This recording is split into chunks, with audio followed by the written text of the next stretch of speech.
السلام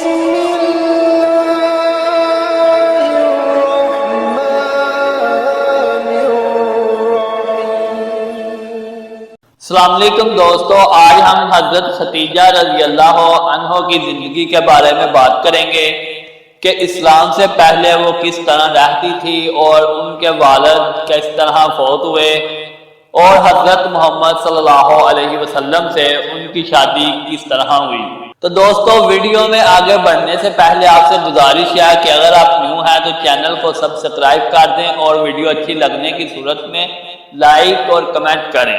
ناظرین، خدیجہ نام، ام ہند کنیت، طاہرہ لقب، سلسلہ نسب یہ ہے حضرت خدیجہ بنت حولہ بنت اسد بن عبدالعزا بن قصا پر پہنچ کر ان کا خاندان رسول اکرم صلی اللہ علیہ وسلم کے خاندان سے مل جاتا ہے۔ والد کا نام فاطمہ بنت زہرا تھا اور لولو بن غالب کے دوسرے بیٹے عامر کی اولاد تھی۔ حضرت خدیجہ رضی اللہ عنہ کے والد اپنے قبیلہ میں نہایت معزز شخص تھے۔ مکہ آ کر اقامت کی عبدالدرا بن قصا کے جو ان کے ابن عم تھے خلیفہ بنے اور یہی فاطمہ بنت زہرا سے شادی کی جن کے بطن سے عام الفیل سے 15 سال قبل حضرت خدیجہ رضی اللہ عنہ پیدا ہوئی۔ سن شعور کو پہنچے تو اپنے پاکیزہ اخلاق کی بنا پر طاہرہ کے لقب سے مشہور ہوئی۔ ناظرین، ان کا نکاح باپ نے ان صفات کا لحاظ رکھ کر شادی کے لیے ورقہ بن نوفل کو جو برادر زاد اور ترات و انجیل کے بہت بڑے عالم سے منتخب کیا، لیکن پھر کسی وجہ سے یہ نسبت نہ ہو سکی اور ابو حالہ بن نباش تمیمی سے نکاح ہو گیا۔ ناظرین، ابو حالہ کے بعد عتیقہ بن عابد محزمی کے اقدہ نکاح میں آئی۔ اسی زمانہ میں حرب الفجار چھڑی جس میں حضرت خدیجہ رضی اللہ عنہ کے باپ لڑائی کے لیے نکلے اور مارے گئے۔ یہ عام الفیل سے 20 سال بعد کا واقعہ ہے۔ ناظرین، باپ اور شوہر کے مرنے سے حضرت خدیجہ رضی اللہ عنہ کو سخت واقعہ ہوا۔ ذرائع معیشت تجارت تھا جس کا کوئی نگران نہ تھا، تاہم اپنے اعضاء کو معاوضہ دے کر مال تجارت بیچتی تھی۔ ایک مرتبہ مال کی روانگی کا وقت آیا تو ابو طالب نے حضرت محمد صلی اللہ علیہ وسلم سے کہا کہ تم کو خدیجہ رضی اللہ عنہ سے جا کر ملنا چاہیے، ان کا مال شام جائے گا، بہتر ہوتا کہ تم بھی ساتھ جاتے۔ میرے پاس روپیہ نہیں، ورنہ میں خود تمہارے لیے سرمایہ مہیا کر دیتا۔ ناظرین، رسول اکرم صلی اللہ علیہ وسلم کی شہرت امین کے لقب سے تمام مکہ میں تھی اور آپ کے حسن و معاملت، راست بازی، صداقت و دیانت اور پاکیزہ اخلاقی کا عام چرچا تھا۔ حضرت خدیجہ رضی اللہ عنہ کو اس گفتگو کی خبر ملی تو فوراً پیغام بھیجا کہ آپ میرا مال تجارت کے لیے لے کر شام کو جائیے۔ جو معاوضہ میں دوسروں کو دیتی ہوں آپ کو اس سے زیادہ معاوضہ دوں گی۔ حضرت محمد صلی اللہ علیہ وسلم نے قبول فرما لیا اور مال تجارت لے کر جو اس وقت میسر غلام خدیجہ رضی اللہ عنہ کا تھا اسے ساتھ لے کر بصرہ تشریف لے گئے۔ ناظرین، اس سال کا نفع سالہ دوسرے سالوں سے بہت زیادہ ہوا۔ حضرت خدیجہ رضی اللہ عنہ کی دولت و ثروت اور شریفانہ اخلاق نے تمام قریش کو اپنے گرویدہ بنا لیا تھا اور ہر شخص ان سے نکاح کا خواہ تھا، لیکن کارکنان قضا و قدر کی نگاہ انتخاب کسی اور پر پڑ چکی تھی۔ ناظرین، حضرت محمد صلی اللہ علیہ وسلم مال تجارت لے کر شام سے واپس آئے تو حضرت خدیجہ رضی اللہ عنہ نے شادی کا پیغام بھیجا۔ نفیسہ بنت امیہ علی بن امیہ کی ہمشیرہ اس خدمت پر مقرر ہوئی۔ آپ نے منظور فرمایا اور شادی کی تاریخ مقرر ہو گئی۔ حضرت خدیجہ رضی اللہ عنہ کے والدہ اگرچہ وفات پا چکے تھے، تاہم ان کے چچا عمر بن اسد زندہ تھے۔ عرب میں عورتوں کو یہ آزادی حاصل تھی کہ شادی بیاہ کے متعلق خود گفتگو کر سکتی تھی۔ اسی بنا پر حضرت خدیجہ رضی اللہ عنہ نے چچا کے ہوتے ہوئے خود براہ راست تمام مراتب طے کیے۔ ناظرین، تاریخ معین پر ابو طالب اور تمام رسائے خاندان جن میں حضرت حمزہ رضی اللہ عنہ بھی تھے، حضرت خدیجہ رضی اللہ عنہ کے مکان پر آئے۔ حضرت خدیجہ رضی اللہ عنہ نے بھی اپنے خاندان کے چند بزرگوں کو جمع کیا تھا۔ ابو طالب نے خطبہ نکاح پڑھایا۔ عمر بن اسد کے مشورے سے 500 طلائی درہم مہر قرار پایا اور ختیجہ رضی اللہ عنہ طاہرہ حرم نبوت ہو کر ام المومنین کے شرف سے ممتاز ہوئی۔ اس وقت حضرت محمد صلی اللہ علیہ وسلم کی عمر 25 سال تھی اور حضرت ختیجہ رضی اللہ عنہ کی عمر 40 برس کی تھی۔ یہ 22 سے 15 سال قبل کا واقعہ ہے۔ 15 برس کے بعد حضرت محمد صلی اللہ علیہ وسلم پیغمبر ہوئے اور فرائض نبوت کو ادا کرنا چاہا تو سب سے پہلے حضرت ختیجہ رضی اللہ عنہ کو یہ پیغام سنایا، اور وہ سننے سے پہلے مومن تھی، کیوں نہ کہ ان سے زیادہ آپ صلی اللہ علیہ وسلم کے صدق و دعویٰ کا کوئی شخص فیصلہ نہیں کر سکتا تھا۔ جیسا کہ صحیح بخاری باب الوحی میں یہ واقعہ تفصیل کے ساتھ ہے، اور وہ یہ ہے، حضرت عائشہ صدیقہ رضی اللہ عنہ کہتی ہیں کہ حضرت محمد صلی اللہ علیہ وسلم پر وحی کی ابتدا روح صادق سے ہوئی۔ آپ جو کچھ خواب میں دیکھتے تھے صبح کی طرح نمودار ہو جاتا تھا۔ اس کے بعد آپ خلوت گزیر ہو گئے، چنانچہ کھانے پینے کا سامان لے کر غار حرا تشریف لے جاتے اور وہاں عبادت کرتے تھے۔ جب سامان ختم ہو جاتا تو پھر ختیجہ رضی اللہ عنہ کے پاس تشریف لاتے اور پھر واپس جا کر عبادت میں مصروف ہو جاتے، یہاں تک کہ ایک دن فرشتہ غیب نظر آیا کہ آپ سے کہہ رہا تھا پڑھ۔ آپ نے فرمایا میں پڑھا لکھا نہیں۔ اس نے زور سے دبایا، پھر مجھ کو چھوڑ دیا اور کہا پڑھ، تو میں نے کہا میں پڑھا لکھا نہیں۔ پھر اس نے دوبارہ زور سے دبایا اور چھوڑ دیا اور کہا پڑھ، پھر میں نے کہا میں پڑھا لکھا نہیں۔ اسی طرح تیسری دفعہ دبا کر کہا پڑھ، اس خدا کا نام جس نے کائنات کو پیدا کیا، جس نے آدمی کو گوشت کے لوتھڑے سے پیدا کیا، پیار تیرا خدا کریم ہے۔ حضرت محمد صلی اللہ علیہ وسلم گھر تشریف لائے اور جلال الہی سے لرزبریز تھے۔ آپ نے حضرت ختیجہ رضی اللہ عنہ سے کہا مجھ کو کپڑا اڑاؤ، مجھ کو کپڑا اڑاؤ۔ لوگوں نے کپڑا اڑایا تو ہیبت کم ہوئی۔ پھر حضرت ختیجہ رضی اللہ عنہ سے تمام واقعہ بیان کیا اور کہا مجھ کو ڈر ہے۔ حضرت ختیجہ رضی اللہ عنہ نے کہا آپ ڈرے نہ، خدا آپ کا ساتھ نہ چھوڑے گا، کیوں نہ کہ آپ صلہ رحمی کرتے ہیں، بے کسوں اور فقیروں کے معاون رہتے ہیں، مہمان نوازی میں مسائب میں حق کی حمایت کرتے ہیں۔ پھر وہ آپ کو اپنے چچا زاد بھائی ورقہ بن نوفل کے پاس لے گئی جو مذہباً نصرانی تھے، عبرانی زبان جانتے تھے اور عبرانی زبان میں انجیل لکھا کرتے تھے۔ اب وہ بوڑھے اور نابینا ہو گئے تھے۔ حضرت ختیجہ رضی اللہ عنہ نے کہا کہ اپنے بھتیجے حضرت محمد صلی اللہ علیہ وسلم کی باتیں سنو۔ بولے ابن اللہ تو نے کیا دیکھا؟ حضرت محمد صلی اللہ علیہ وسلم نے واقعہ کی کیفیت بیان کی تو کہا یہ وہی ناموس ہے جو موسیٰ علیہ السلام پر اترا تھا۔ کاش مجھ میں اس وقت قوت ہوتی اور زندہ رہتا جب آپ کی قوم آپ کو شہر بدر کرے گی۔ حضرت محمد صلی اللہ علیہ وسلم نے پوچھا کہ کیا یہ لوگ مجھے نکال دیں گے؟ ورقہ بن نوفل نے کہا ہاں، جو کچھ آپ پر نازل ہوا جب کسی پر نازل ہوتا ہے تو دنیا اس کی دشمن ہو جاتی ہے، اور اگر اس وقت تک میں زندہ رہا تو تمہاری وزنی مدد کروں گا۔ اس کے بعد ورقہ کا بہت جلد انتقال ہو گیا اور وہی کچھ دنوں کے لیے رک گئی۔ اس وقت تک نماز پنجگانہ فرض نہ تھی۔ حضرت محمد صلی اللہ علیہ وسلم نوافل پڑھا کرتے تھے۔ حضرت ختیجہ رضی اللہ عنہ بھی آپ کے ساتھ نوافل میں شرکت کرتی تھی۔ ابن سعد کہتے ہیں کہ حضرت محمد صلی اللہ علیہ وسلم اور حضرت ختیجہ رضی اللہ عنہ ایک عرصہ تک خفیہ طور پر نماز پڑھا کرتے۔ ناظرین، عفیف کندی سامان خریدنے کے لیے مکہ آئے اور حضرت عباس رضی اللہ عنہ کے گھر رکے۔ صبح کے وقت ایک دن کعبہ کی طرف نظر تھی، دیکھا کہ ایک نوجوان آیا اور آسمان کی طرف دیکھ کر قبلہ رخ کھڑا ہو گیا۔ پھر ایک لڑکا اس کے داہنی طرف آ کر کھڑا ہوا، پھر ایک عورت دونوں کے پیچھے کھڑی ہوئی۔ نماز پڑھ کے یہ لوگ چلے گئے تو حفیظ نے حضرت عباس رضی اللہ عنہ سے کہا کہ کوئی عظیم الشان واقعہ پیش آنے والا ہے۔ حضرت عباس رضی اللہ عنہ نے جواب دیا ہاں۔ پھر کہا جانتے ہو یہ نوجوان کون ہے؟ یہ میرا بھتیجا محمد ہے، یہ دوسرا بھتیجا علی ہے اور یہ محمد کی بیوی ختیجہ رضی اللہ عنہ ہے۔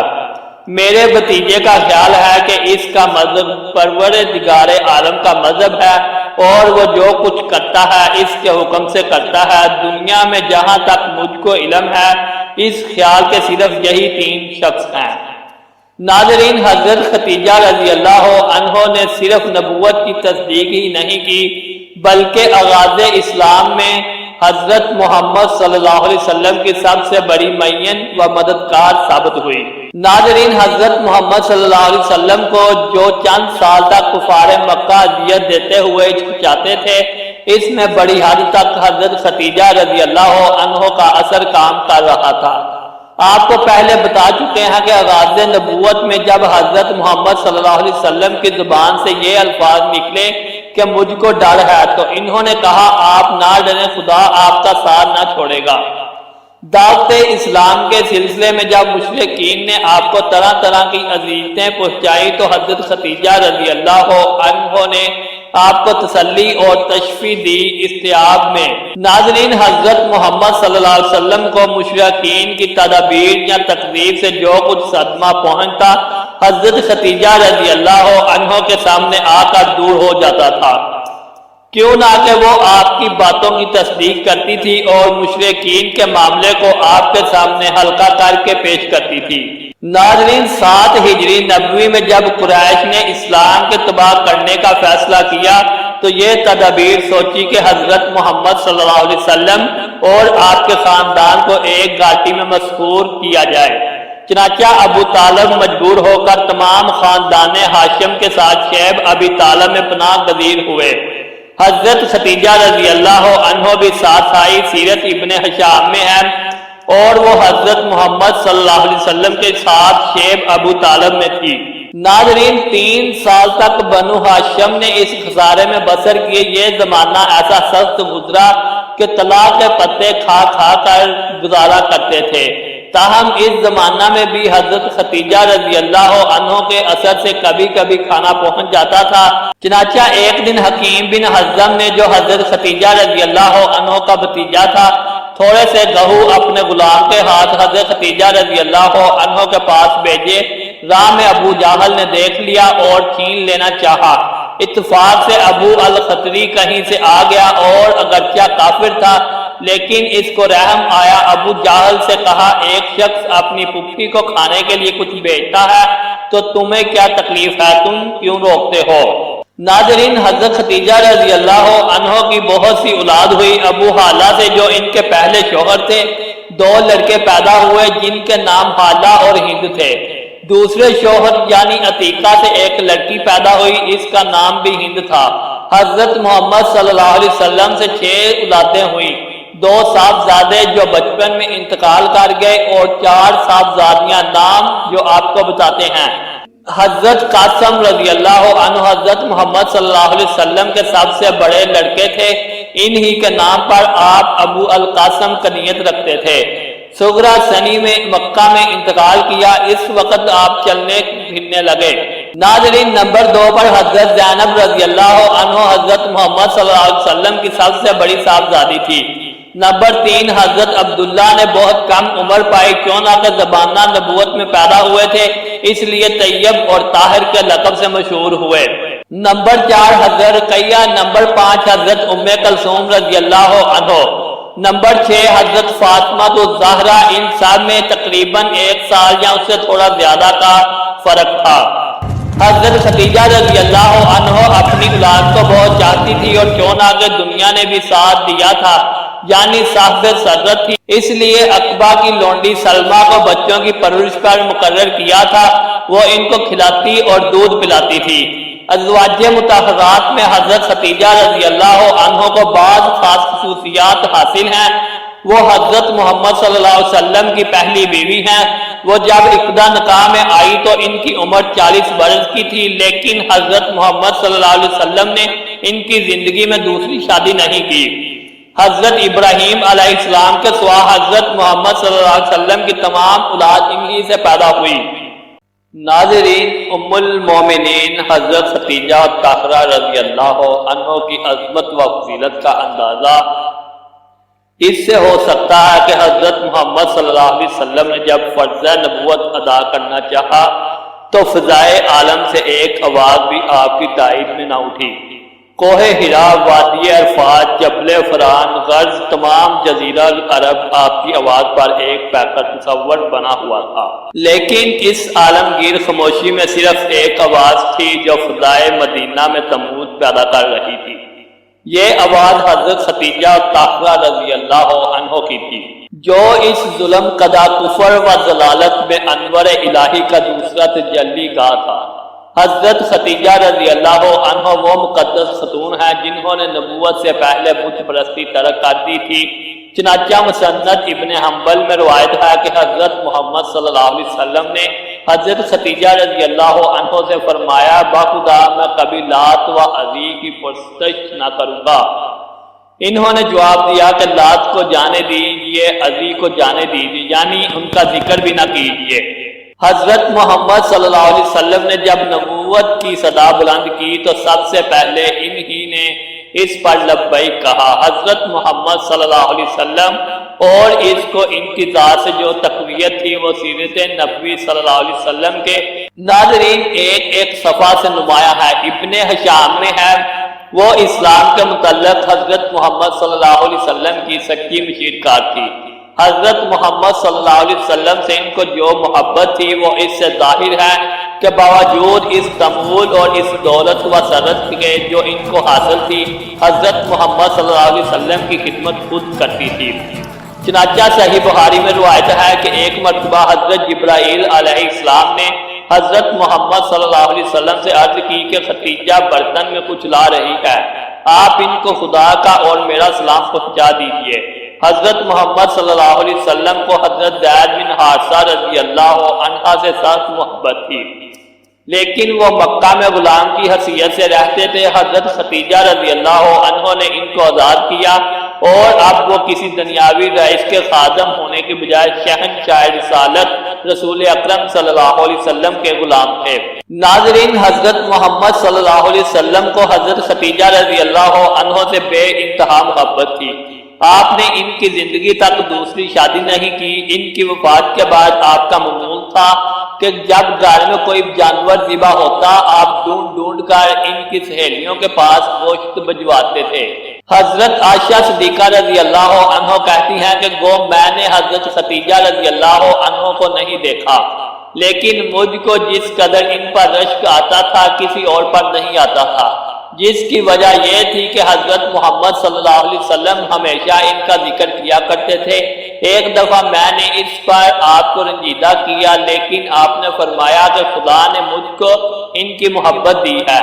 ایک دفعہ حضرت خدیجہ رضی اللہ عنہ کے انتقال کے بعد ان کی بہن خالہ حضرت محمد صلی اللہ علیہ وسلم سے ملنے آئی اور استئذان کے قاعدے سے اندر آنے کی اجازت مانگی۔ ان کی آواز حضرت خدیجہ رضی اللہ عنہ سے ملتی تھی۔ آپ کے کانوں میں پڑی تو حضرت خدیجہ رضی اللہ عنہ یاد آ گئی اور آپ جھجک اٹھے اور فرمایا کہ حاضہ ہوگی۔ حضرت عائشہ رضی اللہ عنہ بھی موجود تھی۔ ان کو نہایت رشک ہوا، بولی کہ آپ کو کیا ایک بڑھیا کی یاد آتی ہے جو مر چکی ہے اور خدا نے ان سے اچھی بیویاں آپ کو دی۔ صحیح بخاری میں یہ روایت یہی تک ہے، لیکن استیعاب میں ہے کہ اس کے جواب میں حضرت محمد صلی اللہ علیہ وسلم نے فرمایا کہ ہرگز نہیں۔ جب لوگوں نے میری تکذیب کی تو انہوں نے تصدیق کی، جب لوگ کافر تھے تو وہ اسلام لائی، جب میرا کوئی معین نہ تھا تو انہوں نے میری مدد کی اور میری اولاد انہی سے ہوئی۔ ناظرین، حضرت خدیجہ رضی اللہ عنہ کے مناقب میں بہت سی حدیثیں مروی ہیں۔ صحیح بخاری اور مسلم میں ہے، عالم میں افضل ترین عورت مریم اور خدیجہ رضی اللہ عنہ ہیں۔ ایک مرتبہ حضرت جبرائیل علیہ السلام حضرت محمد صلی اللہ علیہ وسلم کے پاس بیٹھے ہوئے تھے۔ خدیجہ آئی تو فرمایا ان کو جنت میں ایک ایسا گھر ملنے کی بشارت سنا دیجئے جو موتی کا ہوگا اور جس میں شور و غل اور محنت و مشقت نہ ہوگی۔ ناظرین، حضرت خدیجہ رضی اللہ عنہ نکاح کے بعد 25 برس تک زندہ رہی اور 11 رمضان 10 نبوی ہجرت سے 3 سال قبل انتقال کیا۔ اس وقت ان کی عمر 64 سال 6 ماہ کی تھی، کیوں نہ کہ نماز جنازہ اس وقت تک مشروع نہیں ہوئی تھی، اس لیے ان کی لاش اسی طرح دفن کر دی گئی۔ حضرت محمد صلی اللہ علیہ وسلم خود ان کی قبر میں اترے اور اپنی سب سے بڑی غم سار کو دائی اجل کے سپرد کیا۔ حضرت ختیجہ رضی اللہ عنہ کی قبر ہجون میں ہے اور زیارت گاہ حلائق ہے۔ ناظرین، حضرت ختیجہ رضی اللہ عنہ کی وفات سے تاریخ اسلام میں ایک جدید دور شروع ہوا۔ یہی زمانہ ہے جو اسلام کا سخت ترین زمانہ ہے اور جو خود حضرت محمد صلی اللہ علیہ وسلم اس سال کو عام الحزن سال غم فرمایا کرتے تھے، کیوں نہ کہ ان کے اٹھ جانے کے بعد قریش کو کسی شخص کا پاس نہیں رہ گیا تھا اور اب وہ نہایت بے رحمی اور بے باکی سے حضرت محمد صلی اللہ علیہ وسلم کو ستاتے تھے۔ اسی زمانہ میں آپ مکہ سے نا امید ہو کر طائف تشریف لے گئے تھے۔